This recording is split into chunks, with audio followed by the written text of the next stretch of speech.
L'église de Saint-Étienne du Rouvray se prépare à ouvrir à nouveau ses portes à ses fidèles. C'est ici même qu'il y a 2 mois, Guy et Janine Coponnet ont été pris en otage par 2 terroristes. Ils ont assisté à l'assassinat du père Jacques Hamel et se souviennent encore de chaque détail. Ils sont venus le chercher pour le mettre à genoux devant l'autel. On a dit, ben, il est vieux, lui faites pas de mal, il est vieux. Mais ça n'a servi à rien. Et il m'a obligé à filmer le père Jacques quand il était par terre, allongé, se défendant comme il pouvait,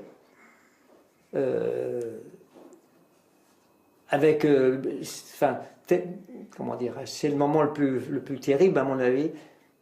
Il se défendait avec ses pieds pour éviter que le gars vienne le toucher.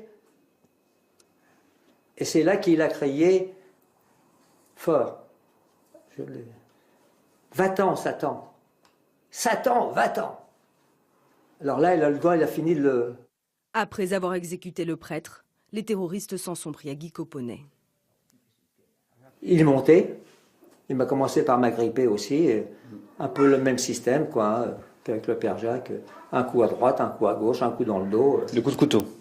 Un couteau. Je l'ai vu, moi je le croyais déjà mort.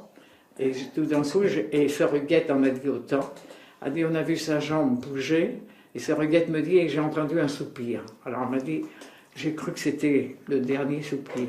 Pendant de longues minutes, vous avez pensé que Guy était décédé? Ah bah oui, jusqu'à ce qu'on vienne me dire qu'il était mort, qu'il était vivant. Oui. Ah, je crois que c'est sœur Hélène qui a dû lui dire, mais qu'est-ce que vous allez nous faire? On ne fait pas de mal aux femmes, vous serez nos otages. Bon, alors j'ai dit, on a encore quelques minutes peut-être à passer, parce que vu la ceinture et tout ça, je dis, si au moment de la libération, ils sont sautés, on sautera avec. Mais enfin, on était encore en vie. Et 2 mois après, je me pose la question encore. Je suis là, vivant.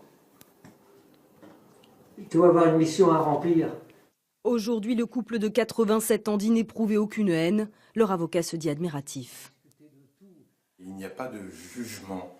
Et ça, c'est vraiment très beau. Et c'est une façon d'exprimer, certes, ils ont une douleur, puisque l'épreuve a été dramatique, mais en même temps, ils ont une parole d'espoir.